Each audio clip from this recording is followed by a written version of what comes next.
சில நேரத்தில் நம்மளை சுற்றி இருக்கிற ஜனங்களை குறித்து ரொம்ப பயம் அதிகமாக இருக்கும். சிலருக்கு அவங்க ஏதாவது வேண்டாத வேலை செஞ்சிருவாங்களோன்னு பயம் இருக்கும். சிலர் கெடுத்துருவாங்களோன்னு பயம் இருக்கும். ஆனால் ஒன்று நினைத்துக் கொள்ளுங்கள், அன்றியும் அவருடைய தீர்மானத்தின்படி அழைக்கப்பட்டவர்களாகி தேவனிடத்தில் அன்பு கூறுகிறவர்களுக்கு சகலமும் நன்மைக்கு ஏதுவாகவே நடக்கிறது.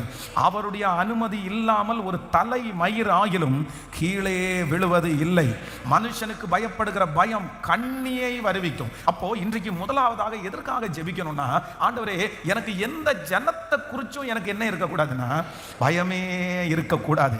என்னுடைய பயத்திற்கு என்னை நீங்களாக்கி விடுவிக்கிறவர். ஒரு பெரிய கூட்டத்திற்கு நீங்க பயப்படலாம், ஜன திரள்களுக்கு நீங்க பயப்படலாம், மனுஷங்களுக்கு நீங்க பயப்படலாம். ஆனா கர்த்தர் வாக்கு கொடுக்கிறார், இது இனி என்னாலும் அப்படி இராது. என்னுடைய நண்பர் ஒருவர் ஊழியம் செய்து கொண்டிருக்கிறார். அவருடைய ஊழியத்தை குறித்து ஒரு அழகான ஒரு சாட்சியை சொன்னார். அப்படின்னா அவர் கார்ல வந்துட்டு இருக்கும்போது அந்த ஏரியாவில் இருக்கிற ஜனங்கள் எல்லாம் கிறிஸ்தவத்துக்கு ரொம்ப விரோதி எதிர்ப்பானவர்கள். ஸோ இந்த ஊழியக்காரர் வந்ததற்கு பிறகு அங்கே இருக்கிற நிறைய பேருக்கு அவர் ஞானஸ்நானம் கொடுத்துட்டாரு.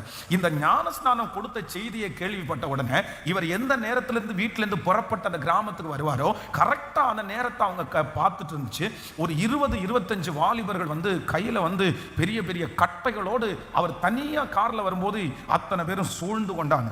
இப்போ இவருக்கு என்ன பண்றதுன்னே தெரியல. காரனுடைய கண்ணாடியை இறக்க முடியாது, அப்படியே மனசெல்லாம் படபடன்னு அடிக்குது. அப்பா ஆண்டவர் ஒரு தைரியத்தை கொடுத்தாராமா, நீ ஊழியத்துக்கு தானே வந்த, உன்னை நான் அவன் கூட இருக்கிறேன், நீ யாருக்கும் பயப்படாத.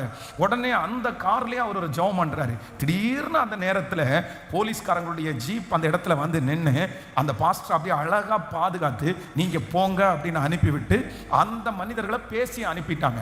அதற்கு பிறகு இன்றைக்கு ஒரு 15 ஆண்டுகளாய் அந்த இடத்துல கர்த்தருடைய ஊழியத்தை செய்து ஒரு திருச்சபைக்கு 3 திருச்சபைகளை கர்த்தர் அவருக்கு கிருபையாய் தந்திருக்கிறார். நான் விசுவாசிக்கிறேன் கர்த்தர் உங்களோடு பேசுகிறார். ஜனத்திற்குள்ள பயத்தை கர்த்தர் மாற்றுவாராக.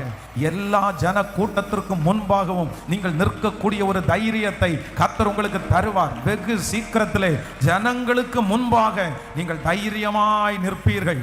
ஜனத்திற்கு முன்பாக ஆண்டவர் உங்களையும் என்னையும் தைரியமாய் நிறுத்துவார். எந்த ஜனத்திற்காக ஒளிஞ்சு ஓடுகிறீர்களோ, எந்த ஜனத்தினுடைய முகத்தை பார்க்க கூடாதுன்னு நினைக்கிறீங்களோ, யாரை எதிர்நோக்கிறதுக்கு உங்களுக்கு தைரியமே இல்லையோ, ஆனா கர்த்தர் இந்த 100 நாள் ஜெபத்துல உங்களுக்கு ஒரு வல்லமையை தரப்போறாரு. அவங்க முன்னாடி நீங்க பயம் இல்லாம போய் நிக்க போறீங்க. நீங்க தைரியமா நிக்க போறீங்க. என் தேவன் ஜனத்திற்கு இருக்கிற பயத்தை என்னிடத்திலிருந்து எடுத்து போடுகிறவர். இனி இது இப்படி இராது.